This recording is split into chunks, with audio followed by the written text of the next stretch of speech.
Hey, what's up guys? Welcome to MST.TV. This is Nishi here with another Market Watch episode. Today we're going to take a look at a few different cards that have been trending upwards in price gradually over the last couple of weeks. With some cards, the brand new set Blazing Vortex is causing an immediate increase in demand, but with other cards, people are looking ahead at future sets or what they think the next big meta deck is going to be, and they're trying to pick up key cards for those strategies early on, both of which are driving card prices up. So today we're going to break down what these cards are and try to identify which are likely to continue to trend upwards and which ones will come back down to earth fairly soon. Let's get started.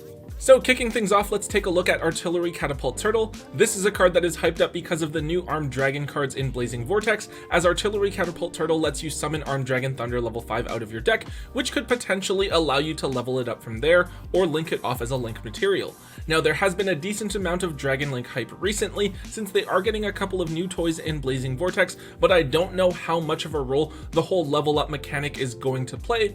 Obviously, the new Armed Dragons are better than the originals were, but I feel like there are more efficient ways to use your resources if you're playing the Dragon Link strategy.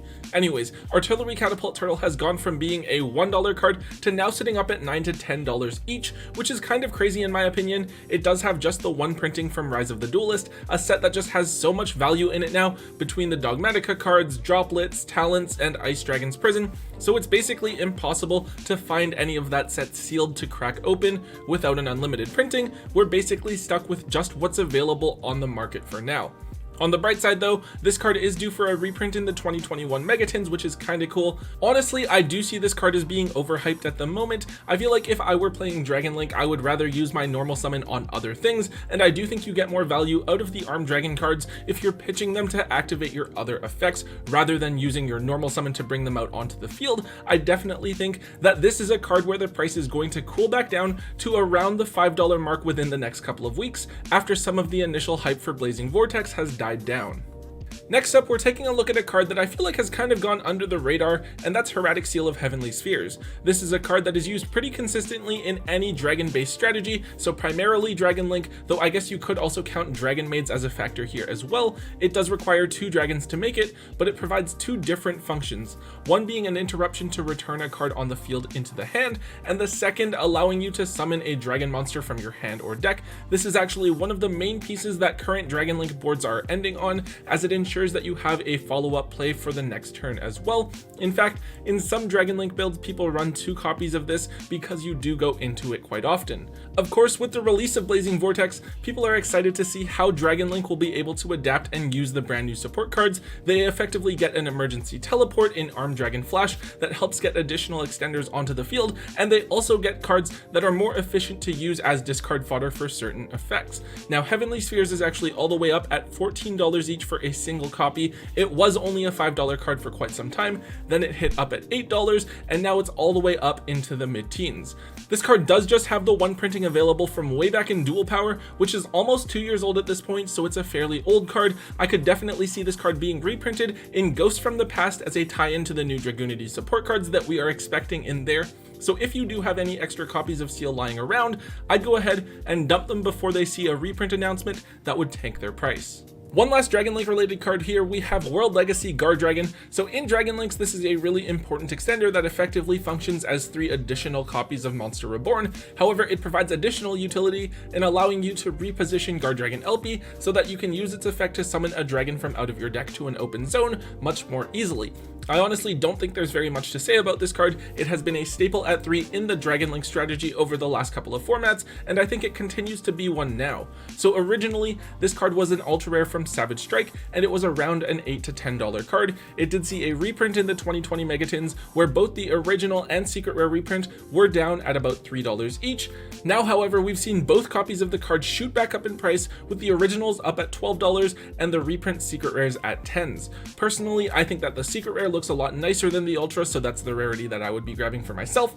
Now this one is kind of a 50-50 on where the price goes from here, because it really just kind of depends on if the card gets another reprint or not. If it doesn't, I could definitely see the card continuing to trend upwards to a peak of maybe $15 to $17 per copy, or at worst, the card staying steady at the $10 mark. However, if it does get reprinted as something that's easily accessible, maybe in Ghosts from the Past, I would definitely expect to see all versions of the card fall back down to around the $5 mark. If you're playing Dragon Link, hopefully you have a few extra copies of this card from back when they were cheap, but even if not, if you want to play the deck, I think that picking up a set of this card for $20 to $25 is fairly reasonable. With any extra copies that you have, I wouldn't exactly be in a rush to move them since the reprint was fairly recent, but I also wouldn't invest in too many copies of this card or count on it to shoot up in price anytime soon either. Next up, let's take a look at a couple of Wind Witch cards. Here we're specifically looking at Glassbell and Snowbell. Kind of weird, but these are the two cards that shot up in price over the last couple of weeks. So we're getting new Wind Witch support in Blazing Vortex, but prior to this set there were just 3 main deck Wind Witch monsters, Glassbell, Icebell, and Snowbell. All 3 of these cards were originally ultra rares from Raging Tempest, and I believe that typically you'd play 2 to 3 copies of each Glassbell and Icebell, and then just the 1 copy of Snowbell. However, we did see each of them get reprints at different times. Icebell was reprinted as a secret rare in Shadows in Valhalla, a set that was opened a decent amount because it included a reprint of Ash Blossom and Joyous Spring, and then it was just included as an OTS Tournament Pack 15 common. However, Glassbell and Snowbell were only ever reprinted as commons in OTS Tournament Pack 8. Despite these 2 being common reprints, they are from tournament exclusive packs, so it does still feel relatively difficult to find copies of these cards compared to Icebell. As a result, Icebell is still only $1 or $2 for any version of the card. However, we are seeing Glassbell Ultras up at $8 and commons at $3, and with Snowbell, the Ultras are all the way up at $15, while the commons are $2. I don't actually think that we're gonna see Wind Witches perform or be meta relevant anytime soon. They were hyped up when they were first released a few years ago, but never really managed to see much competitive success. I think Snowbell is definitely a card that I would be dumping for sure, because it is usually just a one-of. The purpose of including them here is more to alert you guys so that you can offload them if you happen to have been sitting on them for a while, or maybe even digging the commons out of your bulk and offloading them for whatever you can. Next up, let's take a look at Totem Bird. So Totem Bird is something that we don't know will be used, but a lot of people are speculating kind of blindly about it. So in May of this year, Japan will be getting a new Duelist pack, and it's going to feature support for 3 different wind-based archetypes. That's literally all we know about the set, but as a result, people are already freaking out, trying to see what cards they can buy out early on that are sort of generic wind support cards that have the potential to jump in price in the future. Totem Bird is one of the prime targets, a rank 3 monster that can only be made with 2 wind monsters, and its effect allows you to detach 2 materials from it to negate a spell or trap card, but it then loses 300 attack points. Nothing too crazy, but basically it's just another extra deck monster with a built-in negate. So the idea is maybe that if the support is for Speedroids or Magispectors, Totem Bird could be a useful card to include on your end board. Obviously, this is a massive amount of just guesswork, and even if Totem Bird is a good card in one of those strategies, it is a wind-based set, and there's a decent chance that we could see Totem Bird reprinted in the set itself. The card hasn't shot up too much, it's mostly just the original Legacy of the Valiant secret rare print that shot up to $7 a piece, but the Megaton reprint is still only $2 each at the moment. Of course, with only 2 secret rare printings of this card available here in the TCG, if there is any sort of indication coming up that this card is going to be useful, expect it to shoot up in price right away. Also, as secret rare printings, these versions will probably be nicer than the reprint anyways. In this case, I'm actually going to recommend doing the opposite of what we normally do. So generally we would want to hold the original first edition copy and then offload the reprints at their hyped up price. In this case, however, because there is a bit of a price discrepancy, I would dump the original first edition copies if you can move them for some sort of hyped up price. However, I would also consider looking at picking up the reprints because they are low enough for now. I do think that they're still worth picking up a couple of copies of if you don't have them already. The next card we have here is Machina Metal Cruncher, so it feels kind of out of nowhere, but suddenly Machina Infinitrax are a deck that have gained a lot of attention within the online community. As far as I'm aware, it's not because the deck got any new support or anything like that. I guess if anything, it's just the reprint of Lieb in Legendary Duelist Season 2 that has made the deck much more affordable. I've been told that the deck did well at an online event that was hosted by some Yugi tuber, though I'm not 100% sure on that one. Anyways, the Machina Infinitrax deck is actually incredibly affordable as a budget option. Most of the Infinitrax were reprinted in the 2020 Megatons, and a lot of the Machina cards are quite old with multiple reprints, so they're fairly accessible. The exception, of course, is Metal Cruncher, a relatively new ultra rare from Eternity Code. You can summon this card without tributing if you have no face-up cards on the field, and it's effectively just a searcher for an Earth Machine monster. You reveal 3 Earth Machine monsters from your deck on summon, your opponent randomly picks one for you to add to your hand, then the rest go back into your deck. It's basically a Stratos, right? But rather than searching for just other Machina cards, it allows you to cross over to the Infinitrack side for search targets. Now the card has quietly gone up to $7 a piece, a jump up from the $1 to $3 that it was at for quite a while after its release. Obviously, the card is expected to be reprinted in the 2021 Megatins, but until then, expect it to stay pretty steady at around the $5 mark. It could potentially go up a bit further if we see the deck do well, or maybe if some other decks of the format get hit on an upcoming ban list, but the fact that the deck hasn't really seen any notable performances over the last month or so should tell us that it's more of a rogue or tier 2 strategy at this point, so we shouldn't be buying too much into the hype. Next, let's briefly take a look here at Divine Dragon Knight Felgrand. So this card is a generic rank 8 monster that allows you to detach a material from it to negate the effect of a face-up monster on the field, but then also make that card unaffected by other card effects. So this one is kind of confusing to me. I believe that it's getting some attention right now because of Photons as a rank 8 that can provide monster effect negation, though you already have access to number 90 for that. One specific application I'm thinking of here is that you can use it to detach Galaxy Eyes Afterglow Dragon right away, so that you can summon Galaxy Eyes Photon Dragon for free from out of your deck.